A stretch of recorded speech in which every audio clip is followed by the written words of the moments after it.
Ladies and gentlemen, please join in welcoming Ms. Sheila Dikshit, former Chief Minister, New Delhi. Can we have a round of applause?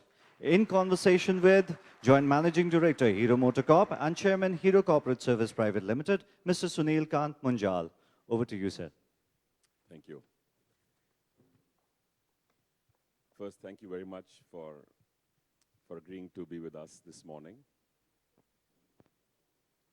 You know, they used to say Indira Gandhi was the Iron Lady of Indian politics.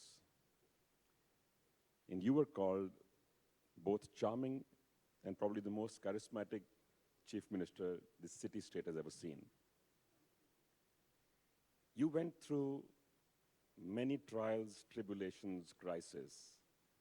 What is it that allowed you to keep smiling through all of this? Because I did see you in many of those crises, and you were still smiling, getting things done. It's on. It's already on. The mic is on. Thank you, Sunilji, for all the compliments that you've given me. Deserved or undeserved, I do not know. But I can say one thing, that you come from a family which has also always accepted challenges. I have grown up seeing you grow up from a small organization of cycles to God knows what you are doing, everything now. So I think it's when you're in tune with what you're doing, when you enjoy what you're doing, you enjoy the challenges. I think that's what keeps you smiling. Because, and with it, if you find that the changes that you're trying to bring around are actually happening, that's the secret of everybody's smile. And it is my secret also. Tell us a little bit about the changes. When you were chief minister, this city went through a complete transformation. I don't know how many flyovers got built, the BRT got built. Many changes took place in the physical infrastructure, and interestingly, some also in the governance infrastructure. Can you tell us a little bit about those experiences? Which ones do you think actually worked? And why did the ones which did not work, why did you think they did not work? Please, all of us must keep in mind that Delhi is the capital of our country. And it's not a static city. It's ever growing, its population colors are always changing because you have migration here. Probably I don't know whether Bombay has more migration than we have or Calcutta has more, but we certainly have the largest migratory population in the entire northern part of India. So what you think you have achieved becomes outdated or inadequate or inefficient within a couple of years. So there's a constant challenge to carry on innovating, giving new things to Delhi, whether it is transport or it's education or it's healthcare or it's, looking after the rich as well as the poor, catering to all kinds of tastes and all kinds of requirements, needs of all kinds of sections of society. Then I'd also like to tell you, and I'm sure most of you already know, that Delhi is not a full state. We have to go to the central government for practically everything. We have a parallel system of governance done by the Lieutenant Governor, who looks after the land, who looks after the DDA, who looks after planning, and who looks after the police. Even police law and order does not come under the Delhi government. So governing Delhi is not like governing any other state where you have full powers. And therefore, you have to be most of the time at your diplomatic best. How do you get the central government to understand what are the ground realities, what is changing, what is required? Some of the biggest changes that we brought around, and Sunilji, you must be, all of you are aware of it, is in the transport sector. We brought on the metro under very difficult circumstances. It's just that when I came on, Mr. Sridharan came on and on, so forth. So it started up. But the amount of problems we had trying to get land to build the metro and so on, and to see whether enough power was there, whether enough electricity was there. And if you will, many of you would recall that in the 90s, Delhi had a terrible power problem. You know, we used to get outages for about 6 hours, 3 hours, 4 hours. They were very normal. And you can't run a metro with outages. You need dedicated power and quality power. So I'm giving you only one challenge. So how do we do that? We got in touch with the government of India, and at that time there was the Atal Bihari government, Vajpayee government. And I must say, I have no hesitation whatsoever in saying that the way Mr. L.K. Advani and Mr. Vajpayee encouraged us, because it was good for the country, it was good for the nation, it was good for Delhi. And Delhi being the window of India, we got all the help that we required, and the metro did come up. Today it's one of the world's largest metros, and one of the nicest metros. It certainly is better than Paris and London, so and New York. So when you have the will, and you have the commitment, and above all you have an attachment to what you're doing, I think nothing is impossible. I want to pick up from two things you said. One, about the support you got from the center. And I want to expand that to other states as well. So this is something we've seen even when we had the same party in the central government and in the state government in Delhi, that there is always this tension between the two as to how Delhi should get governed. And it's become more acute in current times, as we've seen right now. There seems to be actual acrimony ongoing between the state and the center. This is one part of the question. Second is, there's a new trend of frenemies working together, whether you see Bihar or you see J&K. Do you think this is the new way of politics? Because politics over the last few years appears to have got both adversarial and also very, very personal. Yeah. Is there now a transition taking place beyond this to the next stage? People are saying, for the convenience of the people, we will put our differences aside and work together. Do you see that as a trend, or are these exceptions? So, Sunilji, I'll be very frank with all of you that, you know... And Sunil, please, not Sunilji. Right. Okay, I'll be very frank with all of you that we are a democracy, a very established democracy. Every government that comes for 5 years. Even within the 5 years you may change or something may happen, they think. And it's a government which is elected by the people. So it has the mandate of the people. Now when it has a mandate of the people, it is answerable to the people. Because every political party, every small party, big or small or all India or locally located, comes out with a manifesto. And that manifesto is what makes the people decide when they go to vote, we want this party or we want that party, we want the other party. Now, when in governance, if you go in for confrontation, it doesn't matter who the government at the center is, who your government, who your neighbor's government is, doesn't matter. If you go in for confrontation, then I'm afraid you have taken the wrong path and you will not be able to fulfill whatever you have promised the people who have put their faith in you. Neither will you be able to achieve what you want to achieve. If we did not work with the central government, then central government, we wouldn't have got CNG. Delhi is perhaps the only city in the entire world which has a total transport system, public transport system on CNG. Why was CNG brought in? Because of the pollution. And once they felt that, you know, as I said, there is an extra stake of everybody in Delhi because Delhi is the capital of the country. But you cannot work in confrontation. You have to work together. You have to see the good of the people, whoever they are, the richest, the lowest, the bureaucrats, everybody is good, and the poorest also. So education has to be given, flyovers have to be built, cars have to be given roads to travel upon. So the challenges are many, but if you go around confronting people and blaming people and not cooperating, and working most of all within the framework of the Constitution, you cannot go beyond the Constitution. So if you were governing Delhi today, what would your answer be to this very heated debate that's taking place on air pollution?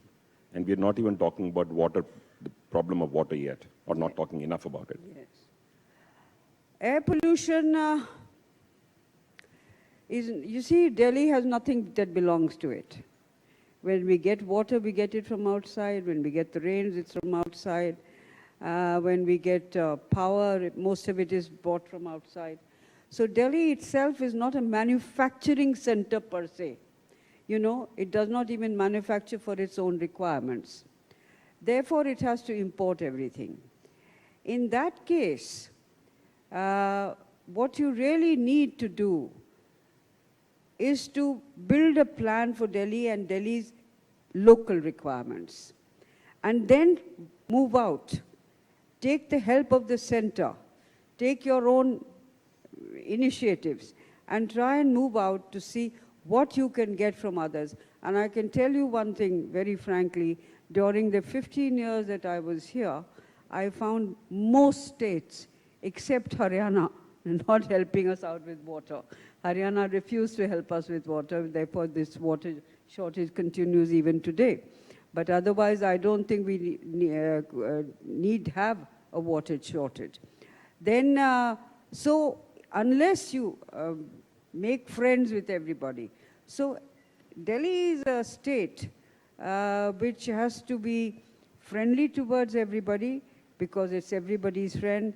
And please remember that everybody has a stake here. The central government stays here. The central government is here. It is not in Amritsar, it is not in Bhopal, it is nowhere else, it is right here. So the central government also has a stake here. The central government would like to show the world that it has one of the best capitals in the world. So therefore, vested interests, if they are recognized and respected, can make Delhi the most beautiful city in the world. It already has become, it's been counted as one of the best cities now, and I hope it will continue to be that. I certainly agree with you. Delhi is actually, we often don't realize, even when we're living here, how green this city is. It's probably the largest, it's probably the greenest large city in the world right now. Yes. And despite that, we have this current situation. Yes. So it's sometimes one wonders, what if we did not have all this green cover? It would have been a very, very tough situation. You've always had a certain finesse in how you conducted yourselves in public life. I wonder if it comes from a trait which comes within the family. You know, people often talk about family business, but there are enough families we have seen in politics where multiple members in the family choose to get into politics as a lifetime profession. You come from a family which has been involved with governance and politics. Tell us some things that you think you've learned from your family, which you've actually used in public life, which have been helpful to you. And tell us a couple of things that nobody knows about your family. My father-in-law was a great freedom fighter, and during Indira Gandhi's government, he served as a minister, etc. So my political life comes from there. My son also is a member of parliament. He lost it this time, but he's been a member of parliament for 10 years. So I think it's like any other family which tends to follow. A doctor's son normally becomes a doctor, or a lawyer's daughter or son tend to become lawyers. I have another advantage, and I say it with all humility. I was married to Uma Shankar Dikshit's son, who was a member of the Indian Administrative Service. So I had two advantages. I had politics and administration. I could understand the bureaucracy and its mind as much as I could understand the political mind. So I, with all humility, would like to say that I've done work, not only because it was me, Sheila, but it was also the advantages that I had of being married to a gentleman in the Indian administrative, where I got to know bureaucracy and administration. Even though it was my husband who was the administrator, not me, but it was, we could talk about it. I had a lot of administrative friends. And then, of course, politics. I can tell you one thing, that the kind of politics that I grew up in was very different from the politics that is there today. And I don't think I need to elaborate on that. A lot of disappointment with politicians. You know, there was a time when my father-in-law, Indiraji, and even up to Rajiv's time, you know, when you looked up at politicians with great respect and, you know, as the mentors of the country, the one who would lay the foundation for the future. But I'm not so sure whether this kind of feeling is there today.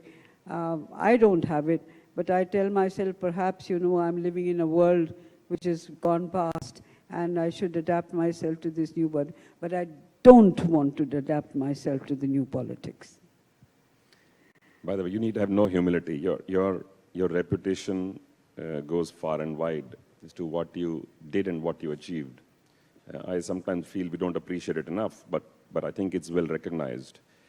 Delhi as a city has a legacy. It has a history. It goes back generations.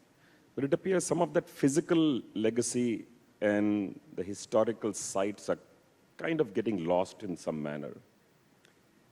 Are there 2 or 3 things about Delhi that you would like to retain no matter what change takes place physically in Delhi as a city?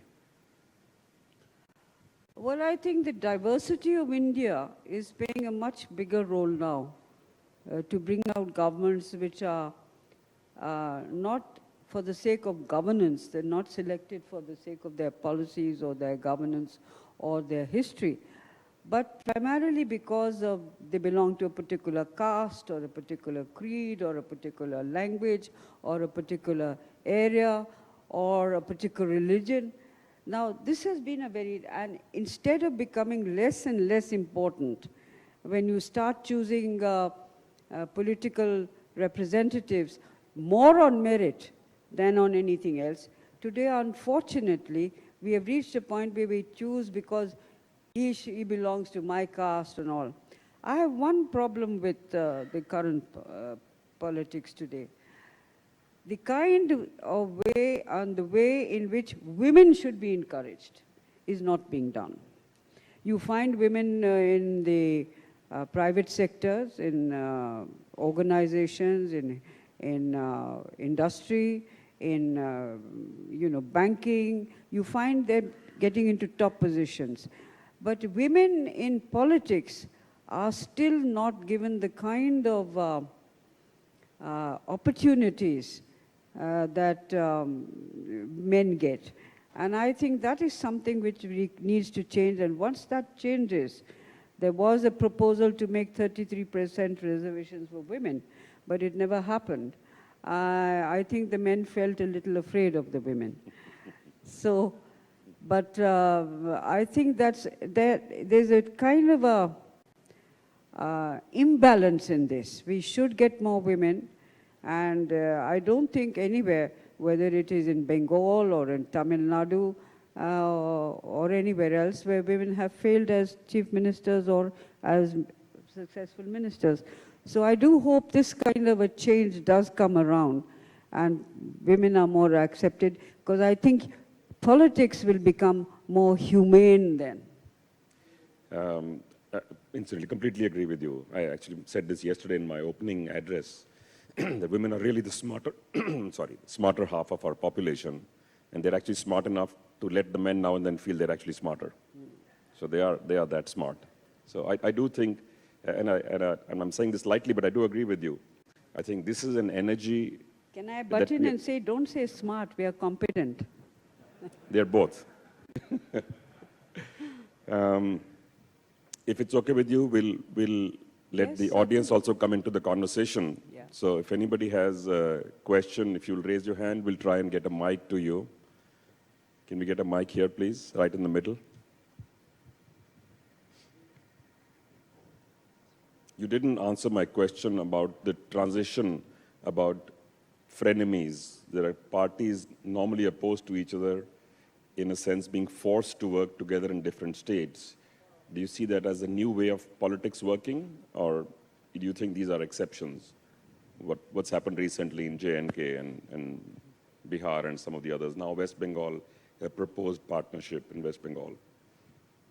I don't know.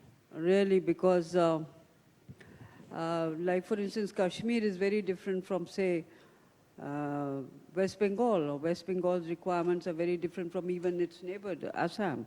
So India is a country full of variety and differences. How do we bring them all together and work under the circumstances that exist in a particular state or in a particular area or to a particular community?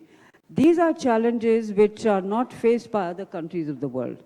Even China, which is as large as we are, of course it doesn't have as vibrant a democracy as we have, but in spite of that, there is a uniformity about it. For instance, in our country, we have 21 established languages, 21 or 22 languages, which are part of our constitution. So the variety, how to bring all that together, is in itself both a challenge and an exciting challenge at that. Yes. Yes, please. Yeah, Madam, you have very beautifully and very realistically defined the positioning of Delhi in relation to the cooperation that is needed and all that. My question is, and it's a very personal question, that while every political party talks of full statehood for Delhi, and the kind of political environment and the opposing poles trying to sort of take positions on the subject of managing Delhi, do you personally think that unlike many or most of the state capitals, Delhi should have full statehood? I believe when I entered politics in Delhi, I did think that, it was not fair for Delhi not to have full statehood. But as the years went on, and I can say with a little more wisdom on the hindsight, that it is not possible to give Delhi the kind of full statehood that other states have. Because you have a central government here. You have the diplomatic corps here. Entire diplomacy of diplomats of the world are in Delhi. So to make that into, so it requires a very special kind of a treatment, a very different kind of a treatment, and a different kind of a responsibility. So therefore, to give Delhi the kind of full statehood that is given to other states, I don't think is a feasible point at all, and I don't think any government in the center would accede to that. Thank you, ma'am. Can we get a mic here, please? Here, this table. Madam, recently we've been seeing a lot of legal interventions in administrative matters, be it the IPL matches, the CNG in Delhi. Sorry, I can't hear you. Can you put your... Just put the mic closer to your mouth. Yeah. Madam, recently we've been seeing over the last few years a lot of judicial intervention in administrative matters, be it the CNG in Delhi, the IPL matches recently, the cricket matches. As a very experienced administrator, politician, how do you see this from a perspective of the governance and administration evolution of India? And how do you see the eventual boundaries being drawn between a judicial intervention and an administrative executive responsibility? Are you talking in the Delhi context or the Indian context? Indian context. Indian. Well, like everything else in India, administrative systems have also changed. The government, when we took over from the British many, many years, decades ago, the governments were not as socially conscious as they are today. Today, the government, when it makes a program or it makes several programs, it takes into account from the rich to the middle class to the poor, to the businessman, to the one who does labor, to the one who does his own small business, big business. So the complexity and the responsibility, first I would say the responsibility, which includes complexity also, of administration is much more than it used to be. The one thing that we are facing is a far more responsive administrative system, and that by that I primarily mean the bureaucracy. You know, you have lots of rules, you have lots of regulations, you have lots of acts, you have everything. But do they percolate down? That, I think, is the biggest challenge that administration faces today. Do these things percolate? And this is all across the country. There may be some states which are better governed than others, but by and large, this is where we fall, this thing. And the time taken, in spite of the fact that administration, like in everything else, whether it's in industry or anything, has become electronic, has become fast, it's become much quicker, it's changed a lot. There's a sea change in everything. But that application has not resulted in the poor man getting a lot, getting the benefit. The poor ordinary man, I don't mean economically poor necessarily, but the person who doesn't have access to all this just doesn't have. And I do feel one thing very strongly, that we need to upgrade our educational system right across the country, not just a couple of colleges and not just a couple of schools. Can I expand a little bit on Vimal's question, Sheilaji? Very often people talk of judicial overreach in administrative matters.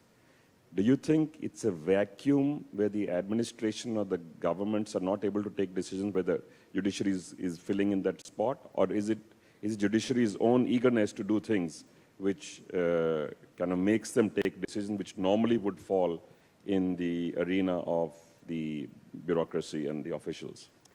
I think judiciary plays a very, very, very important role.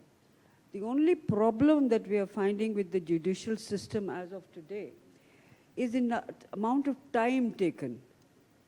You see, you go to the judiciary to get what you have not been able to achieve either through a bureaucratic system or otherwise. You go for justice. And justice delayed is really justice denied. So I do feel that in the judicial system, whether we can make it less full of, some of the rules and regulations and acts are so old that they are almost, outdated. They need to be changed. So the judiciary plays a very, very important part. And remember, it's a very, very, it's a sobering effect on everything. But the time that it takes, I think, spoils to a very large extent or lessens the benefit that it can give. We have 2 or 3 hands raised. We'll just take these questions together and we'll let Sheilaji answer at one shot because we need to close this session now. Ma'am, good morning. You ascribe to the old school of politics. What would you say about the politics of certain things which were very good for the UPA government and not so good for NDA, and now they are very good for the NDA government but not so good for the UPA, case in point in GST? And how long do you think the youth of the country will not see through this kind of a politics, considering that we have a very, very connected youth today? Can we just take Can I give you a difference in one sentence? The big difference between the two governments was the current government talks and the previous government acted. Yes, please go ahead. I beg to be excused if I am wrong. A woman willing to work and unable to find work is the saddest sight that futures inequality exhibits under the sun. Sorry, I haven't got this. I haven't got it. Couldn't clear. get your Can point. you stand A up? woman willing to work and unable to find work is the saddest sight that futures inequality exhibits under the sun. What did he say? Still not clear. Okay, say the next one. Nations are born in the hands of poets and die in the hands of politicians.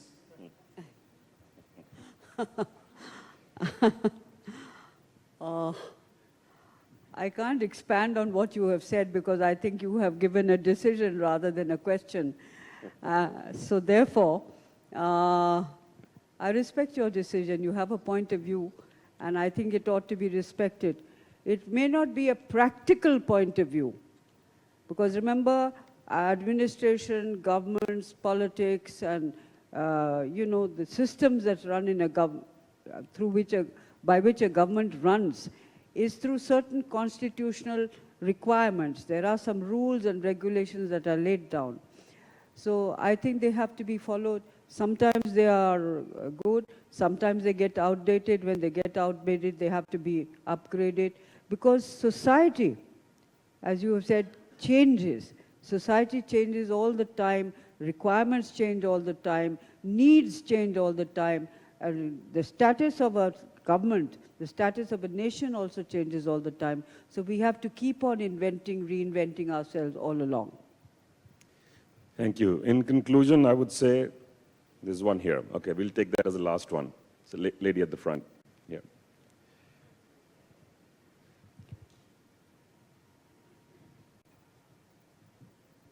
Ma'am, if you were the Prime Minister, what would be your major agenda in today's world for India? Sweetheart, I have no ambition to become the Prime Minister of this country. I haven't got the time anymore. But one of the things that a Prime Minister needs, I mean, it's a quality which I think every Prime Minister ought to have. How many of them had it or not, I'm not going into that, is a very large heart, because this country is very large. It's very full of variety. It is, what is important for Madhya Pradesh is not important for Tamil Nadu. And what is important for Tamil Nadu is not true of Kashmir. So India is a very, diverse country. And to keep its unity, to keep that diversity and unified, that I think is the biggest challenge for any Prime Minister. And whoever becomes the Prime Minister, whether it is you or me. Thank you. In a sense, you concluded with what our theme of this summit is. There are Indias from each one of our perspective. This is in India for industry, this is in India for civil society, government sees it in a certain way, the rich, the not so rich, the poor and the not so poor, east, west, south. We are a very, very diverse country. So there are many, many views on what India is. So the question we had asked is, what is the idea of India? In fact, in many ways, it is just the idea which holds us together. The extreme diversity which exists in India is more than almost any continent on this planet. Whose India is it? Is it the India of what the media and the press says? Is it civil society? Is it government? Can we, each one of us, accept in our hearts that this is the India which belongs to all of us? Not just all of us in India, many of us who are not in India. And it's also okay to have a point of view and accept that the other person will have a different point of view. If we can accept that, we believe India will truly be on the path that it needs to be. And there is a lot of work being done today for the long-term future. But this bit about tolerance, acceptance of diversity, of celebrating diversity, is the one thing which will be the cherry on the cake if we can. Because in terms of economy, it's clear India will be amongst the leading economies in the world. But that's good, but not enough to build the kind of country that I think all of us aspire to see India be in the long term, or maybe even in the short term. Short term seems a little bit of a tough challenge, because our biggest challenge of environment, ecology, poverty, are still staring us in the face. And we are struggling with some of the answers. But Even so, each one of us needs to have a voice which gets accepted as a voice, which is India. So thank you very much for being here with us. As always, you gave us answers, some said, and some in your own unsaid manner, in a very charming unsaid manner. Thank you very much. Thank you so much. Thank you very much. Thank you, ma'am. Thank you, sir. That was truly enlightening. I would request sir to kindly present a memento to ma'am.